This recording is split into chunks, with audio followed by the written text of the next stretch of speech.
প্রিয় দর্শক, আসসালামু আলাইকুম। কাছে দূরে যে যেখানে বসে আজকের গুরুত্বপূর্ণ ভিডিওটি দেখছেন সবাইকে জানাচ্ছি আন্তরিক মোবারকবাদ ও শুভেচ্ছা। তো বাংলাদেশের বর্তমান পরিপ্রেক্ষিতে কে কোন ব্যাংকে টাকা রাখবেন সে নিয়ে চিন্তার কোনো শেষ নেই। তো আজকে আমরা দেখব যে কোন ব্যাংকে টাকা রাখলে বেশি নিরাপদ, সে বিষয়ে আজকে আমরা বিস্তারিত জানবো। তো চলুন যাই, শুরু করা যাক। তো দেখতে পাচ্ছেন যে বাংলাদেশের কোন ব্যাংকে আমার টাকাগুলো সব থেকে বেশি নিরাপদ, কোন ব্যাংকে টাকা রাখলে কখনো টাকা বা ব্যাংক দেউলিয়া হওয়ার সম্ভাবনা নেই। খবরে প্রকাশ, চলতি বছর অন্তত 25 ব্যক্তি ও প্রতিষ্ঠান নিজেদের দেউলিয়া ঘোষণার জন্য আদালতে আবেদন করেছেন। এই তালিকায় প্রবাসী ব্যবসায়ী থেকে শুরু করে সাবেক চেম্বার সভাপতি, এমনকি বিশ্ববিদ্যালয়ের অধ্যাপকও রয়েছেন। এসব ব্যক্তি ও প্রতিষ্ঠানের কাছে দেশের 18টি ব্যাংক, 2টি এনজিও ও একটি আর্থিক প্রতিষ্ঠানের পাওনা রয়েছে প্রায় 500 কোটি টাকা। এই পাওনার বিপরীতে অধিকাংশ প্রতিষ্ঠানের গচ্ছিতে তেমন কোনো সম্পদ নেই।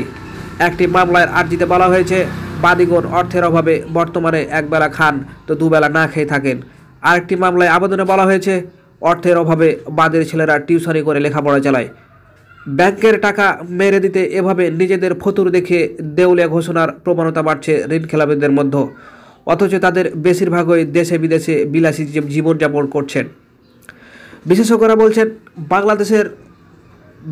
বলছেন ব্যাংকের টাকা ফেরত না দিতেই এমন কৌশল নিচ্ছেন ঋণখেলাপিরা। তারা ঋণের টাকা বিদেশে পাচার করছেন বলে ধারণা করা হচ্ছে। বাংলাদেশ ইনস্টিটিউট অব ব্যাংক ম্যানেজমেন্টের সাবেক মহাপরিচালক ডক্টর তৌফিক আহমেদ চৌধুরী আমাদের সবাইকে বলেন, ঋণখেলাপিদের ব্যাংকের টাকা ফেরত না দেওয়ার এটাও একটা উপায়, কারণ নিজেদের দেউলিয়া ঘোষণা করে দিলে ব্যাংকের টাকা ফেরত দেওয়ার প্রশ্ন থাকবে না।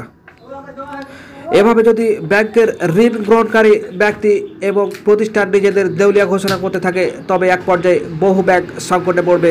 সন্দেহ নাই, যার দায় নিতে হবে আমাদের আমানতকারীদের।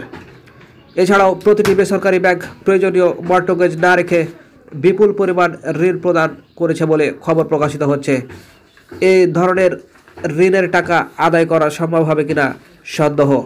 বর্তমান পরিস্থিতিতে সরকারি ব্যাংকগুলোতে অর্থ রাখাটাই নিরাপদ বলে মনে হয়, কারণ সরকারি ব্যাংকগুলোর সার্বিক অবস্থা খারাপ হলেও ভাবমূর্তি রক্ষার জন্য সরকার সেগুলোকে উদ্ধারের পদক্ষেপ নেবে। অতীতে দেখা গেছে সরকারি ব্যাংকগুলোর আর্থিক অবস্থা খারাপ হলেও সরকার প্রয়োজন মতো অর্থ সরবরাহ করেছে। তো প্রিয় দর্শক, এই ছিল আজকের মতো। ভিডিওটি ভালো লাগলে একটি লাইক করবেন এবং পরবর্তী ভিডিও সবার আগে পেতে চ্যানেলটি সাবস্ক্রাইব করে আমাদের সাথে থাকবেন। আল্লাহ হাফেজ।